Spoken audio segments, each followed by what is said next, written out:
Bien, aquí nos quedamos, ¿verdad? Entonces, estaba explicando de que esta progesterona entonces nos va a dar paso a la vía de mineralocorticoide, que es la aldosterona, o a la vía de los glucocorticoides, que el producto final es el corticoide.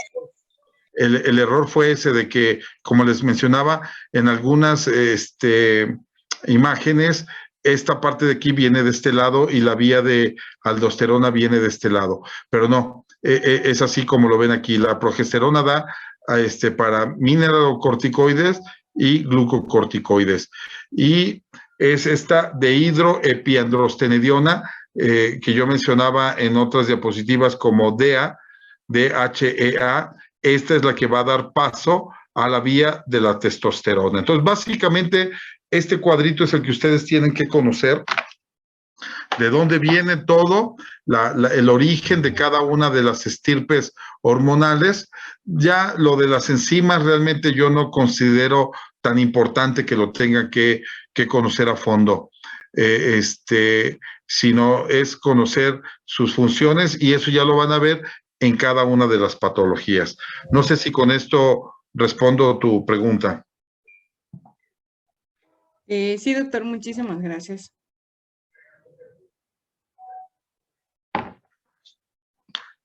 Bien, entonces pasamos ahora a la otra, que es la del sistema renina-aldosterona.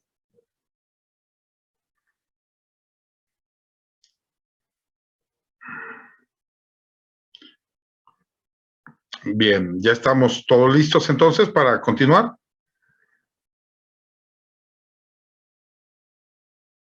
Prácticamente está la mayoría, entonces vamos a empezar. Este sistema es muy importante. Básicamente, en la parte de la evolución humana, este sistema es lo que nos permitió en un momento dado salir del agua y mamíferos terrestres, porque nos permitió el control de los líquidos corporales, básicamente. Entonces, así podríamos resumir este sistema renina-angiotensina-aldosterona. Empieza con el angiotensinógeno. Este se produce a nivel hepático.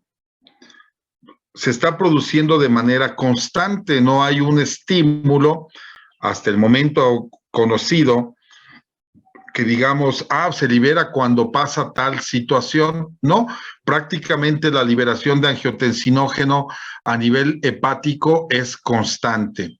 Obviamente no tiene ninguna actividad, no ejerce efectos básicamente ningún tejido, y es activado o no activado, se le llama desdoblado, aunque lo que realmente pasa es que le cortan unos aminoácidos a esta cadena. El angiotensinógeno es una cadena larga y el riñón produce renina. Esta sí tiene una regulación, tiene que ver con líquidos, con electrolitos, con presión. Ahorita vamos a ver más adelante cuáles son los estímulos para liberar renina. Y esta renina es que al principio es inactiva o la gran mayoría se libera como inactiva o como prorenina. Ya después que se activa, solamente la renina activa es la que va a actuar en esta gran cadena de angiotensinógeno, cortando algunos aminoácidos y dejando un decapéptido, ¿sí? Que se conoce como angiotensina 1. Este decapéptido también es inactivo, no tiene efectos a nivel de tejido blanco. Aquí es donde va a actuar esta enzima, la enzima convertidora de angiotensina, para transformarlo en angiotensina 2. Esta angiotensina 2 sí va a tener un efecto en su receptor. Se tiene que unir a un receptor para tener efecto y es conocida básicamente como una sustancia vasoconstrictora. No es la única función que tiene, pero por excelencia se conoce como una hormona vasoconstrictora, aunque va a depender al receptor al que se una. Bien, sabemos que esta angiotensina 2 también va a actuar a nivel de corteza suprarrenal para la liberación de aldosterona. Y sabemos que la aldosterona tiene efecto en riñón para la retención de sodio, y este sodio retiene agua. Entonces, viéndolo de una manera simple, esto es todo el sistema renina, angiotensina, aldosterona. Pero no es tan simple como lo vemos en esta diapositiva. Tenemos esta otra diapositiva donde podemos ver que se ha vuelto un sistema un poco más complejo. Como les mencionaba, el riñón va a liberar prorenina o renina inactiva, que ya después se va a convertir a renina para actuar a nivel del angiotensinógeno. Y vean ustedes aquí todos los aminoácidos que van formando esta cadena. Aquí se ponen puntos suspensivos porque todavía faltan muchos más. Y lo que hace es cortar. Y es donde corte que nos va a dar esta angiotensina 1. Aquí ya son 10 aminoácidos los que tiene, como habíamos mencionado.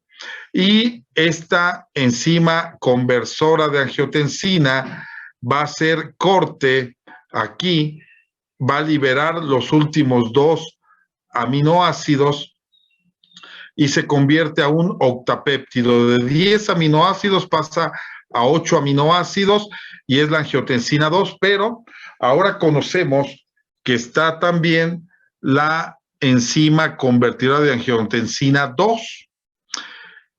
Y esta también va a actuar sobre la angiotensina 1, pero va a hacer el corte de manera diferente. El corte va a ser en la posición 1 y en la posición 9. Entonces va a liberar aminoácidos diferentes y ya no nos va a dar angiotensina 2, sino que nos va a dar la angiotensina 1,9. Y dependiendo de donde sea el corte, nos puede dar también la angiotensina 1,7, o nos puede dar angiotensina 3, angiotensina 4, angiotensina 3,7. Hay muchos tipos de angiotensina que tenemos ahora.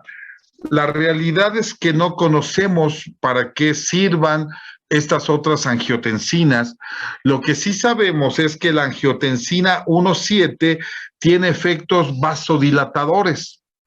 Entonces, tiene un efecto más benéfico. Esta angiotensina 2, por excelencia, es vasoconstrictora, pero esta angiotensina 1,7 es vasodilatadora. Realmente las otras angiotensinas no conocemos bien su papel, para qué nos sirvan. Seguramente más adelante ubicaremos cuál es la función, o si son solamente metabolitos que no tienen ningún efecto sobre el control de la presión o de líquidos y electrolitos, pero solamente el tiempo nos va a decir esto. Se puso también muy de moda la ECA2 con la pandemia, con esto del COVID-19. ¿Por qué? Porque esta enzima sirvió mucho de sustrato para que el virus se adhiera y pueda penetrar a los tejidos. Entonces, se habló mucho de que si el paciente con hipertensión le iba a ir peor que al paciente que no tenía hipertensión por tener sobreexpresada esta enzima ECA2, pero no, ahora sabemos que no, que al contrario, tiene un efecto benéfico, porque al tener una angiotensina 1,7 convertida por esta ECA2, les va mejor a los pacientes, aún con COVID. ¿Por qué razón? Porque esta es vasodilatadora, entonces hay menos trombosis y menos isquemia, que son 2 de los problemas que se vieron mucho durante esta pandemia, para que se complicara a nivel renal y a nivel pulmonar los pacientes con COVID, que a final de cuentas eran la causa de muerte, o bien que presentaran un infarto o un EBC, que también fueron causa frecuente de muerte en los pacientes con COVID. Entonces, al principio algo que se pensó que era muy malo y que les iba a ir peor a los pacientes, pues ya después vimos que no era tan malo, les iba mejor. También se habló de que si se deberían de suspender los medicamentos que se usan para la presión arterial. Todos los medicamentos que indicamos para la presión arterial que tienen que ver con el sistema de la renina-angiotensina-aldosterona, pues básicamente aquí podemos ver su función. Tenemos medicamentos que prácticamente ya no se usan porque no demostraron mucho beneficio. Al principio se tenía gran expectativa que iba a disminuir infartos y un montón de problemas cardiovasculares en los pacientes hipertensos, un fármaco que se llama Alisquiren. Este Alisquiren todavía existe, aunque ya prácticamente casi no se receta. Lo que hacía es que esta renina inactiva no se activara, de prorenina no pasara a renina, y con esto se lograban algunos beneficios, pero a final de cuentas no tuvo repercusiones en las complicaciones de hipertensión y se dejó de usar. Y tenemos los muy conocidos, los más antiguos, que son los inhibidores de esta enzima, los famosos IECA o inhibidor de la enzima conversora de angiotensina, y estos son como el captopril, el enalapril, el lisinopril. Todos esos fármacos actúan aquí. Y tenemos los que inhiben la unión de la angiotensina 2 con su receptor AT1. Esta angiotensina 2, para llevar los efectos de vasoconstrictor, se tiene que unir al receptor AT1. Este receptor AT1 nos va a dar algunos efectos, vamos a ver más adelante, y los fármacos como el losartán, el telmisartán, el irbesartán, el fimasartán, todos estos sartanes, lo que van a hacer es bloquear el receptor AT1. Entonces, esta angiotensina 2, al no poder receptor AT1, busca otro receptor y tenemos el AT2. Este AT2 tiene los efectos contrarios del AT1. En el AT1 da vasoconstricción e hipertensión, en el AT2 es vasodilatadora y por lo tanto disminuye la presión arterial y otros efectos que vamos a ver más adelante.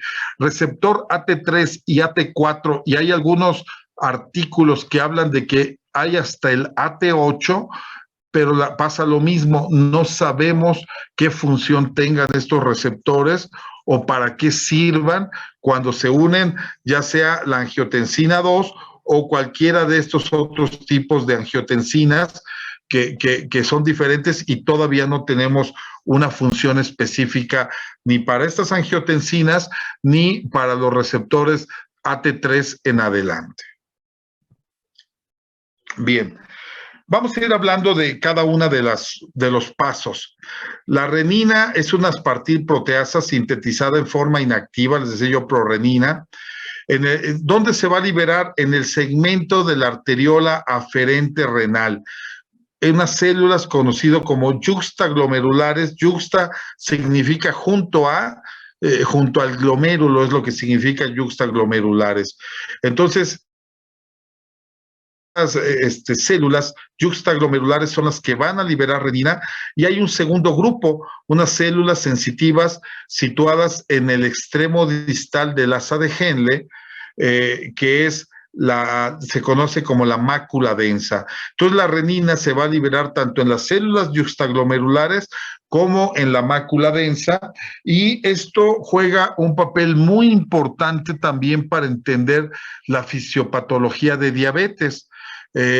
Para ahorita, acuérdense muy bien de esto que les voy a comentar, para cuando veamos la fisiopatología de diabetes y el tratamiento, aunque ese no les toca revisarlo conmigo, hipoglucemiantes orales, pero cuando vean estos van a ver cómo un grupo de fármacos, los inhibidores de SGLT2, van a actuar precisamente a este nivel, alterando la cantidad de sodio que hay en la orina, y cuando pasa por esta mácula densa lo va a censar y puede variar la liberación de retina con este tipo de fármacos. Entonces, esta prorenina puede ser secretada directamente a la circulación, o puede una parte ser activada dentro de estas células secretorias y liberarse ya como renina activa. Pero en el plasma vamos a encontrar de 2 a 5 veces más prorenina que renina activa. Y los estímulos para liberar esta secreción de renina son muy importantes. Uno, menor transporte de sodio, cloruro también, pero básicamente es el sodio. En la mácula densa, cuando hay poco sodio en la orina, la mácula densa entonces lo va a censar y dice, hay muy poco sodio en la orina, hay que liberar más renina para que a final de cuentas se venga toda esa cascada, sistema renina-angiotensina, y la aldosterona se encargue de eliminar más este sodio, entonces, o retenerlo en su caso. Entonces, este juego del sodio en la orina va a tener un papel muy, muy importante. Cuando hay una disminución de la presión en la arteriola aferente renal, ¿sí? Esta circulación que llega por esta arteria renal, cuando hay una disminución de la presión o disminución de volumen, hay muy poco estiramiento de esta arteria, entonces lo detecta, es un mecanismo varoreceptor o de receptor de presión. Cuando baja esta presión, entonces inmediatamente se libera renina para que haya más angiotensina 2, haya vasoconstricción y aumente la presión arterial, y para que se libere aldosterona y pueda retener sodio. Y el tercer estímulo, también muy importante, es por el sistema nervioso simpático. Hay células reninógenas y son receptores beta 1 que cuando se libera adrenalina, básicamente es lo que va a liberar el sistema nervioso simpático, adrenalina a través de este receptor beta 1, entonces va a estimular también liberación de renina. También puede ser modulada por factores humorales. La misma angiotensina 2 va a inhibir de manera directa la secreción de renina. Ya cuando hay mucha angiotensina 2 y está actuando en su receptor AT1, entonces este mismo receptor AT1 hace que disminuya ya la secreción de renina, como diciendo, ya se llevó a cabo el efecto que necesitábamos, ya no es necesario liberar más renina. ¿Sí? Y esto puede disminuir también por bloqueo farmacológico de los receptores. Lo que les decía, los medicamentos llamados sartanes, como los sartán, esos van a bloquear este receptor y por lo tanto no va a tener este efecto de frenar la renina.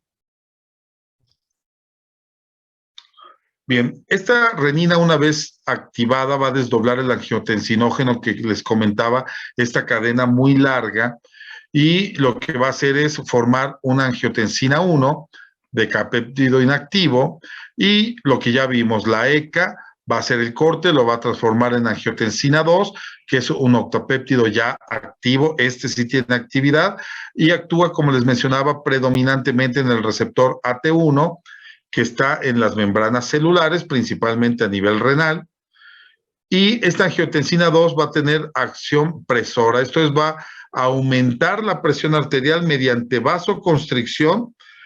Es un potente mitógeno que va a estimular la proliferación de células de músculo de fibra lisa. Este es el músculo que encontramos en las arterias y en las arteriolas. Entonces, al tener mucho músculo, estas arterias y arteriolas se vuelve más dura. Entonces, esto hace que la presión arterial ya esté alta siempre. Entonces, cuando tenemos una liberación de angiotensina 2 transitoria, pues nos va a subir la presión arterial también transitoriamente. Pero ya cuando es un estímulo continuo, este efecto mitogénico va a hacer que el vaso sanguíneo sea muy grueso por esta proliferación de células de músculo liso, y por lo tanto, estos vasos sanguíneos ya perpetuamente van a tener presión alta. Y otro efecto de la angiotensina 2 también es la secreción de aldosterona por parte de las células glomerulares de la glándula suprarrenal, y van a retener sodio a nivel renal. Bien, esta nuevamente para ejemplificar lo que ya hemos visto, pero creo que ya quedó claro. Ya si al final hay alguna duda, pues igual regresamos a estos esquemas para revisarlo. Les comentaba del receptor AT2, también con una distribución amplia en riñones, genera efectos funcionales opuestos a los del receptor AT1.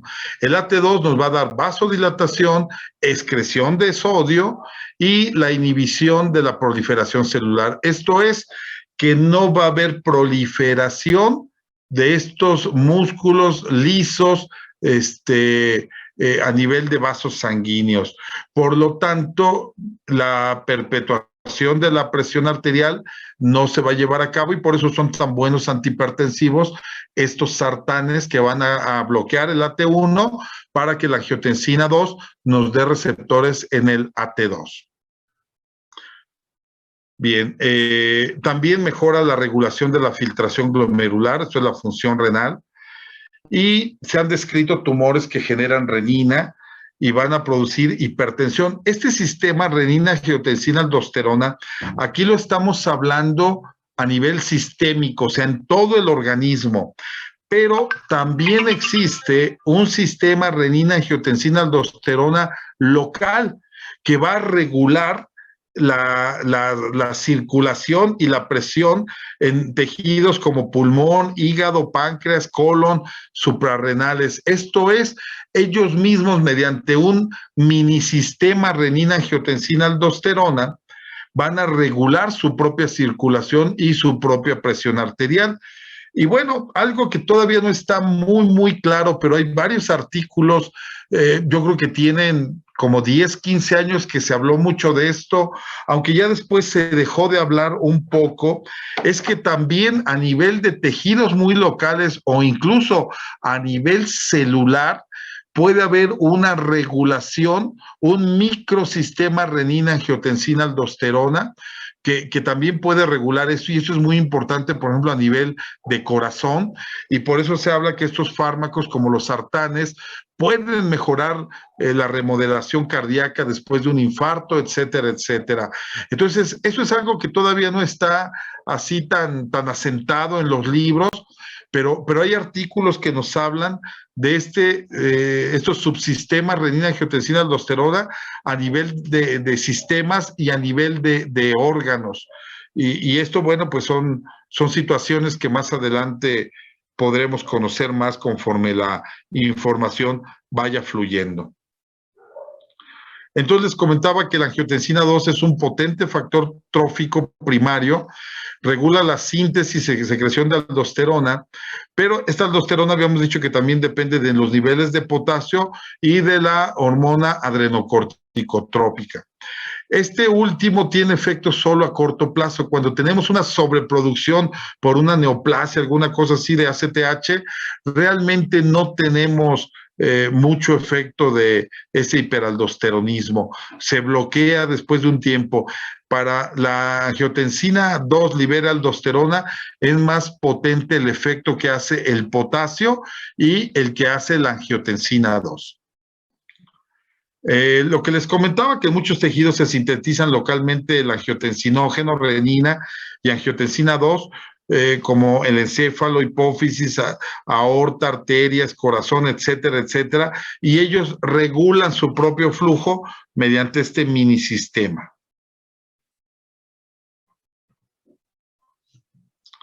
Y bueno, hablando de aldosterona propiamente dicha, es un mineralocorticoide, aumenta la resorción de sodio en el conducto colector.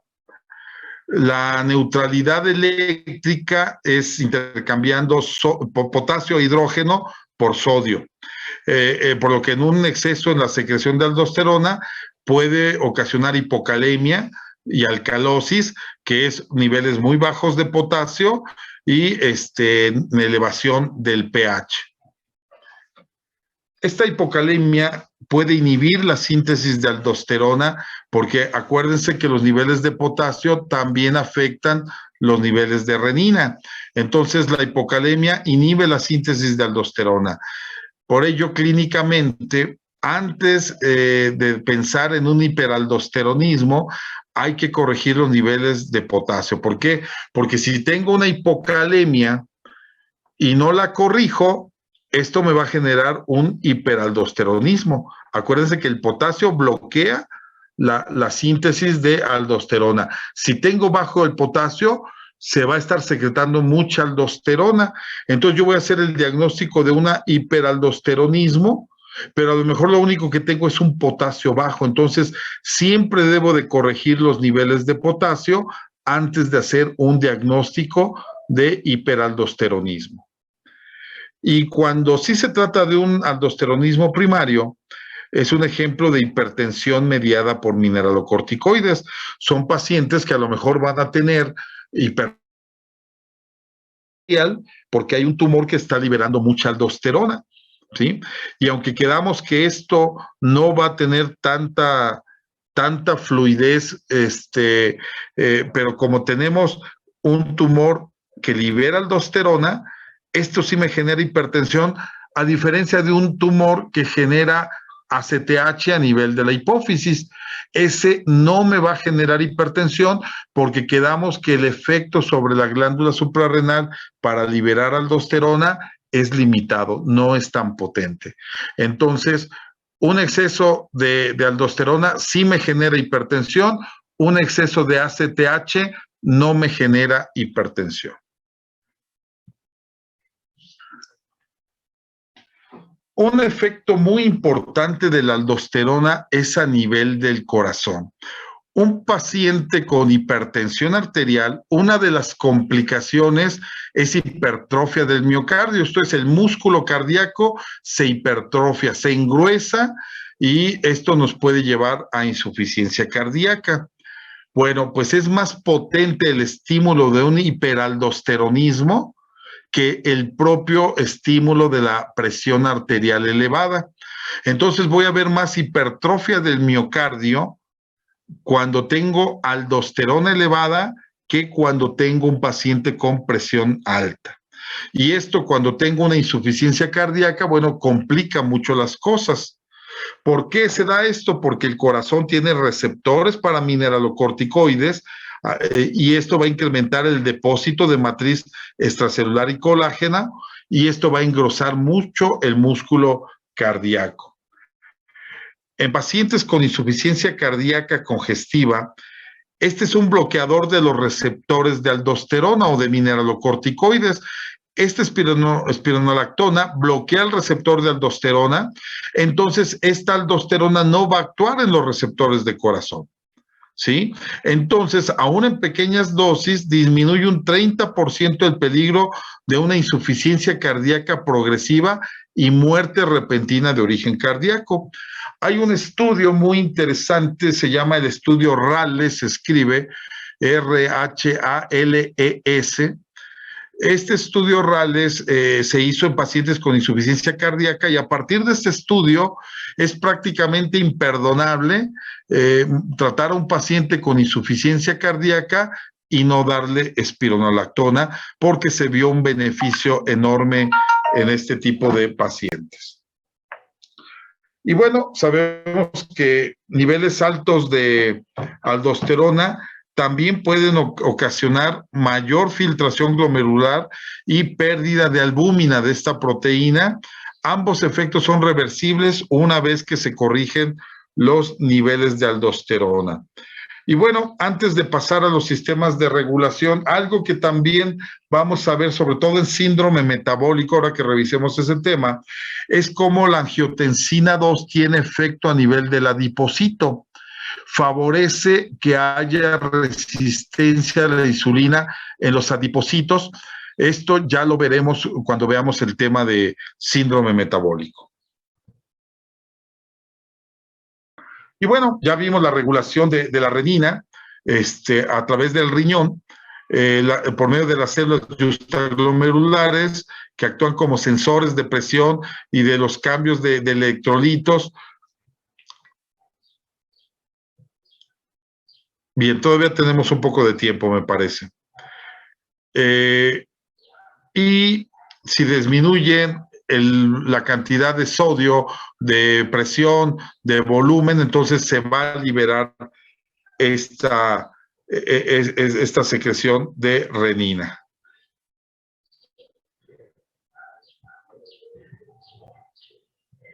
Esto es parte de lo que ya vimos. este sistema de regulación, lo estuvimos viendo durante el tiempo. Entonces, básicamente, esto es el sistema renina-angiotensina-aldosterona.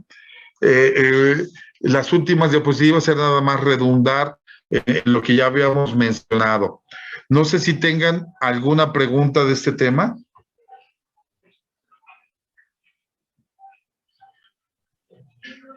Yo creo que no, o al menos no por ahora. Ok. Igual, si cuando veamos mañana los otros temas, hay alguna pregunta, con todo gusto lo podemos ver. Entonces, mañana a las 12 me conecto